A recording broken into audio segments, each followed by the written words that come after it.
అడవికి రాజైన సింహం మరియు సాగరకన్య, మాయావజ్రం, భయంకరమైన తోడేలు, సైతాను పులి గుహ. ఒక అడవిలో ముఫాసా అనే సింహం ఆ అడవికి రాజు. ముఫాసా ఆ అడవిలోని జంతువులని తన కన్నపిల్లల్లాగా చూసుకుంటూ ఆ అడవిని పరిపాలిస్తూ ఉన్నాడు. కాని ఆ అడవిలోని తూర్పున ఉన్న ఒక గుహలో ఒక సైతాను ఉండి అది అడవిలోని జంతువులని ఆ గుహలో నుంచి మాయామాటలతో పిలిచేది. అలా లోపలికి వచ్చిన జంతువులని నిర్దాక్షిణ్యంగా చంపి తినేసేది. ఒకరోజు ఒక ఆవు ఆ గుహ వైపుగా మేత మేయటానికి వెళ్ళగా ఆ సైతాను గుహలో నుంచి మాట్లాడుతూ ఉంటుంది. రా, ఇటురా, ఈ గుహలోకి రా. ఈ గుహలో నీకు కావాల్సిన ఆహారం దొరుకుతుంది. నా దగ్గరికి రా. ఎవరు నన్ను పిలుస్తున్నారు? ఈ గుహలో ఎవరున్నారు? నేను నీ బిడ్డని. రామ్మా, నేను లోపలున్నాను. నువ్వు లోపలికి ఎలా వెళ్ళావు? నువ్వు ఎప్పుడిక్కడికి వచ్చావు? వస్తున్నాను.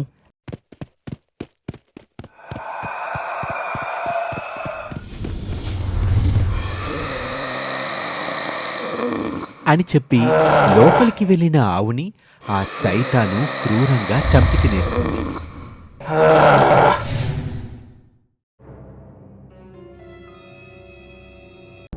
ఆ తరువాత ఆ గుహలో నుంచి ఒక పులి మరియు క్రూరమైన తోడేలు బయటకొస్తాయి. వాటితో గుహలో ఉన్న సైతాను ఇలా అంటుంది. మీరిద్దరూ వెళ్ళి ఈ అడవిని నాశనం చెయ్యండి. అడ్డు వచ్చిన వాళ్ళని చంపండి. నాకు ఈ అడవిలో ఒక బంగారు కుందేలు ఉందని తెలిసింది.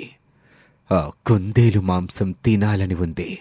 మీరు వెళ్ళి ఆ కుందేలుని తీసుకురండి. చిత్తం మహారాజా, మేము వెళ్ళి ఈ అడవిని నాశనం చేసి ఆ బంగారు కుందేలుని మీకోసం తీసుకువస్తాం.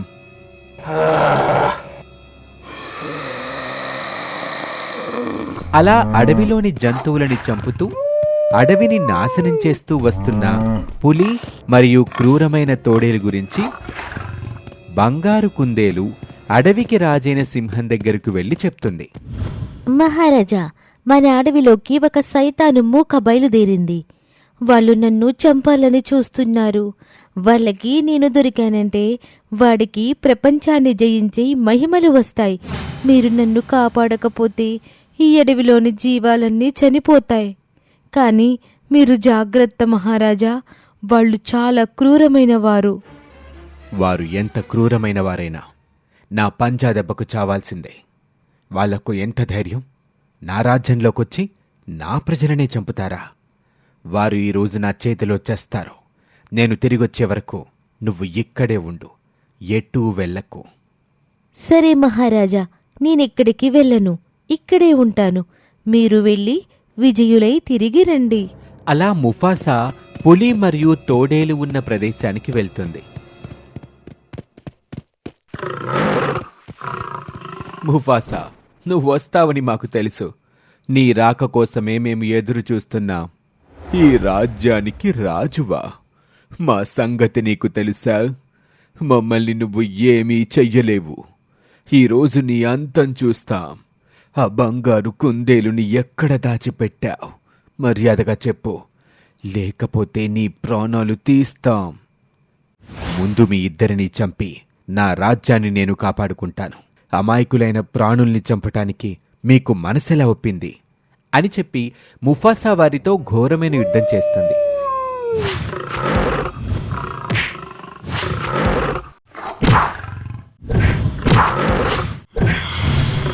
కానీ ఆ యుద్ధంలో ముఫాసా బాగా గాయపడతాడు.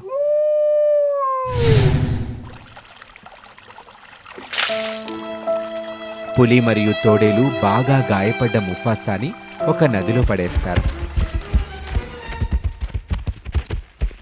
అలా నదిలో కొట్టుకుపోతున్న ముఫాసాని ఒక సాగరకన్య కాపాడి ముఫాసాకు వైద్యం చేసి తిరిగి బ్రతికిస్తుంది. అప్పుడు ముఫాసా సాగరకన్యతో, సాగరకన్య, నాకు తిరిగి ప్రాణం పోశావు. నీ మేలు ఈ జన్మలో మరవలేను. కాని ఆ క్రూరమైన పులి తోడేలు మా అడవిలోని అమాయకమైన జంతువులని చంపేస్తున్నారు. వాటిని అంతమొందించటానికి మాకేదైనా మార్గం చూపించు. దానికి నేను ఒక మార్గం చూపగలను. ఆ క్రూరమైన పులి తోడేలు ఆ బంగారు కుందేలుని ఆ క్రూరమైన సైతాను ఉన్న గుహకి తీసుకుపోయారు. వెంటనే మీరు నేను ఇచ్చే ఈ మహిమగల వజ్రాన్ని ఆ గుహలోకి తీసుకుని వెళ్ళండి. అప్పుడు ఈ మహిమగల వజ్రం వల్ల వచ్చే కాంతికి వారు చనిపోతారు. సరే సాగర కన్య, ఆ మహిమగల వజ్రాన్ని మాకు ప్రసాదించండి. అలా సాగర కన్య ఆ మహిమగల వజ్రాన్ని ముఫాసాకి ఇవ్వటంతో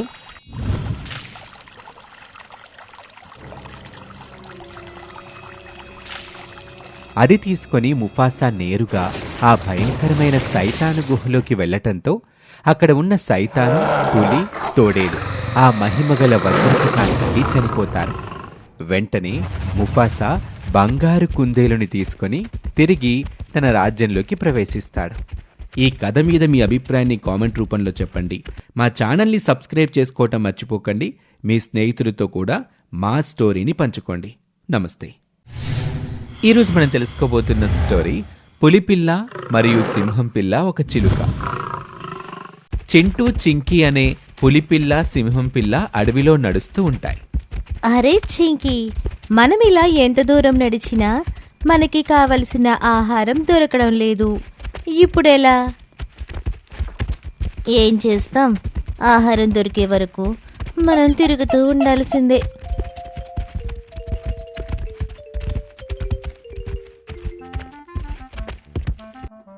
చిలుక పిల్లలు ఒక చెట్టుపై గడ్డితో చేసిన గూడులో ఉంటాయి. అవి చిక్ చిక్ చిక్మంటూ సౌండ్ చేస్తూ ఉంటాయి. చిలుక తన పిల్లలతో, పిల్లలు మీరు జాగ్రత్త, నేను అలా బయటకు వెళ్ళి మీకు ఆహారం తీసుకుని వస్తాను. నేను వచ్చే వరకు మీరు ఈ గూడు నుంచి బయటకు రావద్దు అని చిలుక ఆహారం కోసం వెళ్తుంది. ఇంతలో చింటూ, చింకి అక్కడికి చేరుకొని ఆ చిలుక పిల్లల్ని చూసి,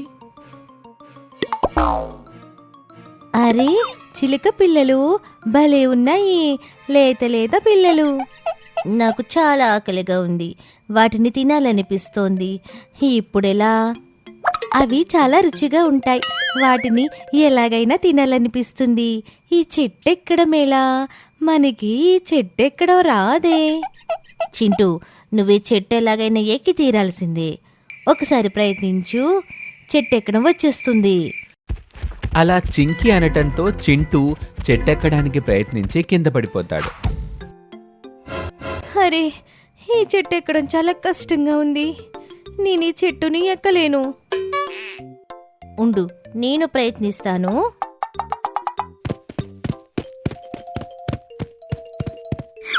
అని చెట్టెక్కుతూ మళ్ళీ కిందకి జారిపోతూ ఉంటుంది చింకి. అరేరే, జారిపోతున్నాను.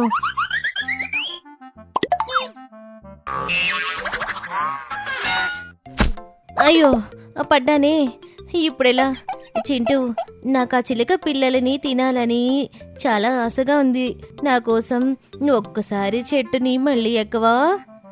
సరేలే, ఈసారి ఈ చెట్టుని ఎలా అయినా ఎక్కుతాను. ఉండు, ఈసారి దూరం నుంచి పరిగెత్తుకుంటూ వచ్చి ఎలాగైనా ఆ చిలుక పిల్లలను తీసుకొచ్చి నీకిస్తాను అని చింటూ దూరం నుంచి పరిగెత్తుకుంటూ వచ్చి వేగంగా చెట్టు మొదలు భాగాన్ని పట్టుకొని చిలుక గూడు ఉన్న కొద్ది ఎత్తులోకి చేరుకుంటుంది. కానీ చిలుక గూడు అందదు. ఆ చిలుక గూడుని అందుకోవటానికి ప్రయత్నిస్తుంది. ఇంతలో చిలుక అక్కడికి ఎగురుకుంటూ వచ్చి చింటూ గాలిలో ఎగురుతూ, అరే చింటూ, నీకు నా పిల్లలే కావలసి వచ్చారా? నేను లేని సమయంలో వచ్చి నా పిల్లలని తినాలని చూస్తావా? ఎంత ధైర్యం రా నీకు! నీ పిల్లల్ని ఎలాగైనా ఈ రోజే తినేస్తాను. నాకు చాలా ఆకలిగా ఉంది. ఆ చిలుక మాటల్ని నువ్వు పట్టించుకోకు. ఆ గూడులోని పిల్లల్ని కింద పడి నేను వాటిని కరకర నమిలి మింగేస్తాను. ఆలస్యం చేయకు మిత్రమా, అది నేను ఏమీ చేయలేదు. పాపిష్టి వాళ్ళారా, ఎంతకు వడిగట్టారా? మీ పాపం ఊరికే పోదు, మీరు నాశనం అయిపోతారా. అభము శుభము తెలియని నా పిల్లలని చంపితే మీకు కళ్ళు పోతాయిరా. ఉండరా చింటూ, నీ పని చెప్తాను. ఈరోజు నువ్వు నా చేతుల్లో అయిపోతావురా అని చిలుక ఎగురుకుంటూ వచ్చి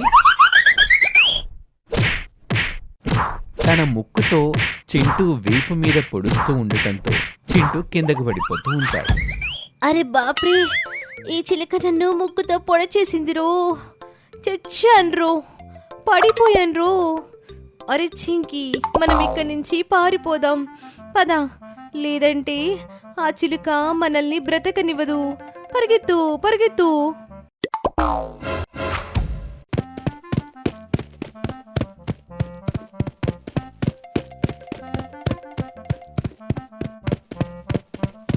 చింటూ చింకు పరిగెడుతుంటే ఒక గ్రద్ద వచ్చి చింకుని తన్నుకుపోతుంది.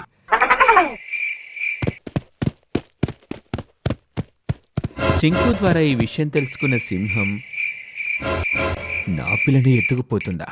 ఆ గ్రద్ద పని అయిపోయింది నా చేతిలో ఈరోజు.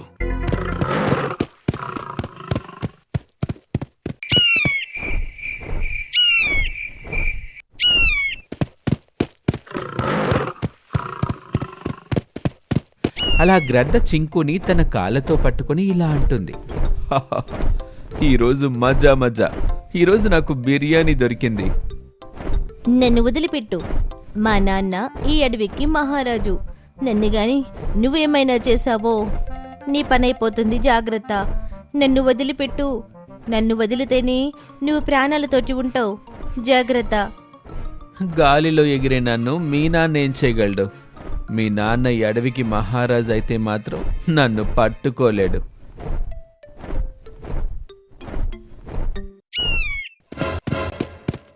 సింహం తన బిడ్డ కోసం అడవంతా గాలిస్తూ చివరికి ఒక నాగదేవత గుడి దగ్గరికి వెళ్ళి ఇలా అంటుంది, నాగదేవత, నువ్వే నా బిడ్డను కాపాడాలి.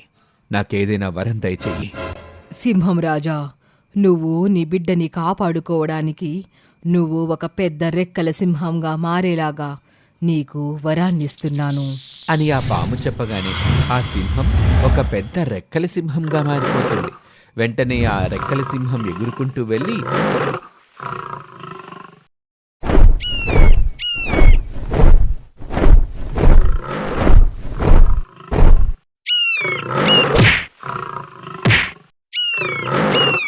ఆ గ్రద్దతో యుద్ధం చేసి తన బిడ్డను కాపాడుకుంటుంది. ఇది వాల్టి కథ. మరొక ఆసక్తికర కథలో మళ్ళీ కలుద్దాం. నమస్తే.